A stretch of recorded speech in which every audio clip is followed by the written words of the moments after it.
Hello, future educators, and welcome back.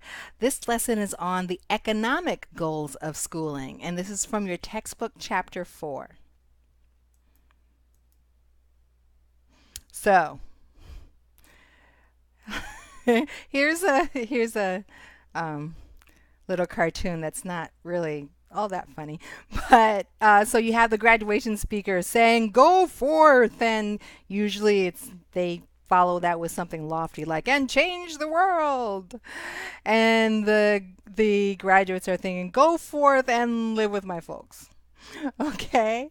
There's this idea that we want education to allow us to have the jobs that will allow us to get our own apartment, right? Does education do that? And this idea of economic goals being the purpose of public education is really what has dominated decisions and discussions about public schooling. The main espoused goal of public education is to educate students to compete in the global market. And by the way, if you get your teacher certification and you are teaching in a public school, you will be able to afford your own apartment. Just putting that out there. Economic goals are the primary influence on public school policies, curricula, and standardized testing. Political goals like an educated citizenry for a better democracy or social goals like teaching moral values and improving student health are not the main drivers of current education policy. So the question is, do you think economic goals should drive education policy? Hmm. Okay, the organization of your chapter and this lesson is that first we're going to talk about human capital theory. Then we'll talk about education for the global economy. We'll talk about school curriculum a little bit, criticisms of human capital theory, preschool education, child rearing a bit, and then family learning and school success. So, what is human capital theory? So, Horace Mann again. This idea that investment in education leads to higher quality workers, which leads to a more wealthy community. Okay?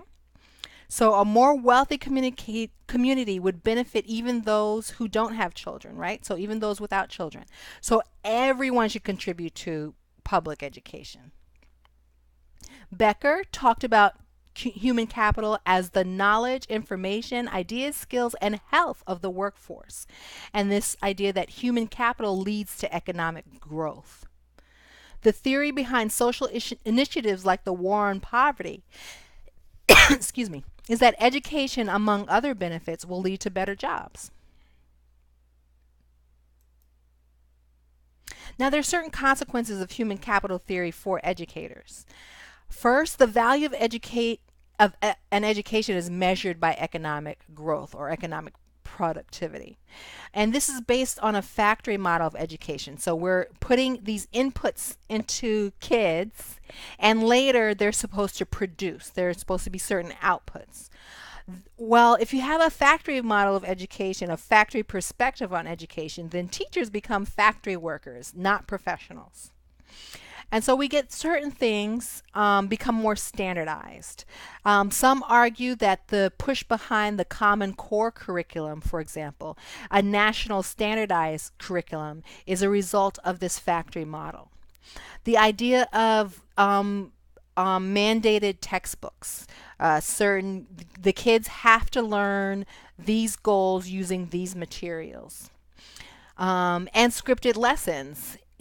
If the teacher is a factory worker and not a professional, then we're going to tell the teacher what to say during the lesson even. We're not going to expect teachers to write their own lesson plans.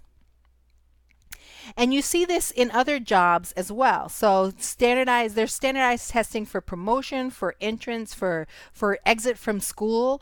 If you think about sorting and quality control as kind of something that happens in a factory, then you see where there's a role for all of this testing. Also, lifelong learning and credentialing or badging as people are in within their careers so workers can adapt to changing technologies in their fields. Slide 7. Now, there are some critiques of human capital theory. First, does investment in schools grow the economy? Also, why is there this decline in the value of the high school and college degrees? How does an oversupply of skilled graduates lead to lower wages for those graduates? Shouldn't their education just lead to higher wages? And what about tasks that become routinized and they no longer need someone with a degree to carry them out? It could be that a robust economy grows education rather than the other way around. Wealthier countries have better education systems. Maybe it's the other way around. And there are certain profile college dropouts, particularly in technology. Now, they're the exception, they're not the rule, but particularly in technology that make us wonder about the role of education and a college degree in particular. And finally, the state of the global economy and the jobs needed is uncertain. It's ever changing. So, how can schools possibly adapt to that? Also, we have this question of soft skills. Are soft skills most important? So it's not just about the read and the write and the arithmetic, right? These are also called non-cognitive skills and they relate to social and emotional intelligence. They include things like communication and collaboration, critical thinking and creativity, motivation, perseverance, self-esteem, self-discipline, stability, and dependability. Researchers argue that these skills are taught by families early in life. Therefore, we need preschools and other early programs in order to teach these skills to those kids who we worry that they won't get it at home, right? So there's a particular perspective on low income families. Okay, remember it's wealthy people who are driving these policies, right? That says that, okay, we can address gaps between the rich and the poor if we provide early education. In fact, the Perry Preschool Study proved a society level economic value of preschool. James Heckman is an economist. He's often associated with this line of research. And the Perry Preschool Study is now a classic study. It began in 1962. He followed 123 African American children from low income families who were considered at risk for school failure. This language is outdated now, but the children tested as, quote, borderline mentally impaired. Nowadays, we would say they were at risk for needing special education. Children who attended Perry preschools had much better outcomes as adults than matched children who did not. Okay? And so preschool really made a difference for those kids. This idea of the family environment is that in the family environment, this is where children acquire social and cultural capital. In other words, the economic value of a person's behaviors, attitudes, knowledge, and cultural experiences. These are similar to soft skills and are expected to be a result of experiences in the home, which preschool was trying to mimic. Annette Lareau talked about differences in child rearing, and she put forth a certain theory about differences in child rearing between middle class and working class families. She said that in middle class families, there's what she called conscious intervention in order to nurture talents. And she said that's what leads to high income jobs. Okay, because they had this conscious intervention, certain talents were nurtured, and then the kids get high income jobs as adults. She said among the working class, there's a laissez-faire approach to child rearing, where children grow without much intervention beyond attending to their basic needs. And she argued that this leads to low income jobs. Okay, so what families do leading to jobs later on. But do we really want to blame low income families if their children get low income jobs?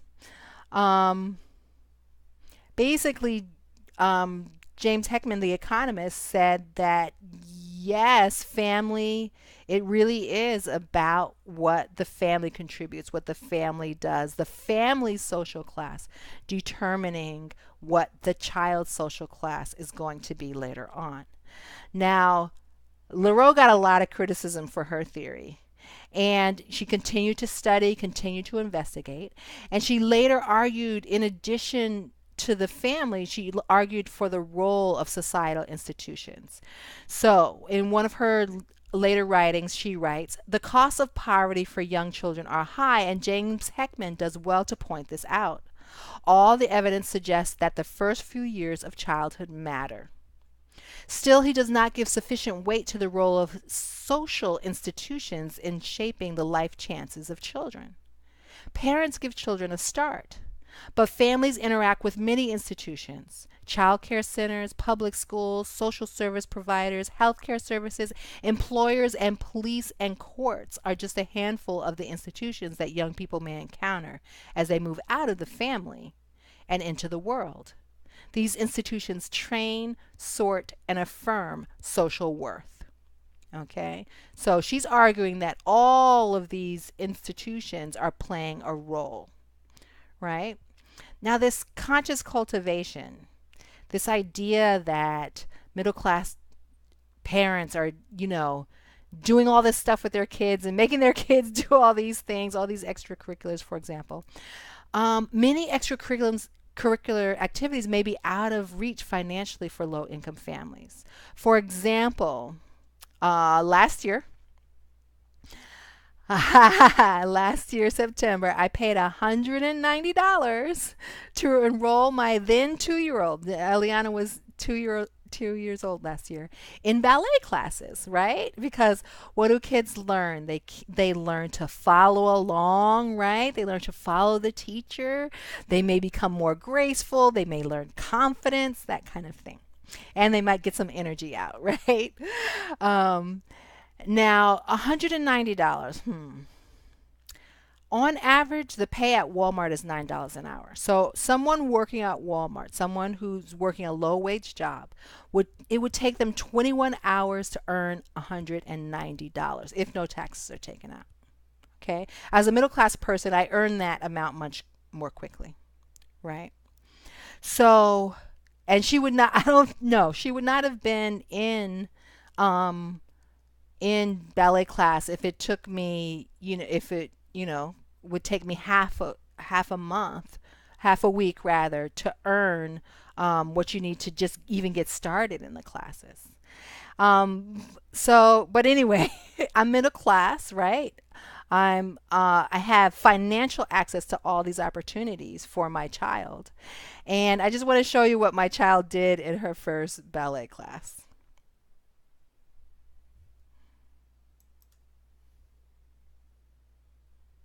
Up and down and arms to the back like we're swimming. That's Eliana right there. Stretch. Oh, but you gotta keep your body up. And arms reverse. Up and down. We're gonna learn 3 positions today with our arms. Say first position, second position, and fifth position. All right, first position. Pick up your favorite color beach ball. So that's what Eliana did. And I was like, I want my money back. No, she stuck with it.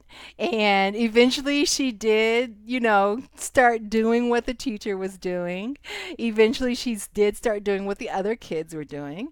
And you figure she's 2 years old, right? So she has 3 more, at that time she had 3 more years before kindergarten. So you figure after 3 more years of that, she would have gotten pretty good at doing what the teacher is doing. And she's set up for school success as a result.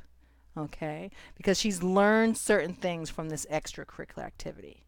This activity that's available to me as a middle class person, but may not be available to someone who is low income. Okay? Something to think about. All right. Okay, that's all that we have time for today. And I hope you have a great day. See you next time.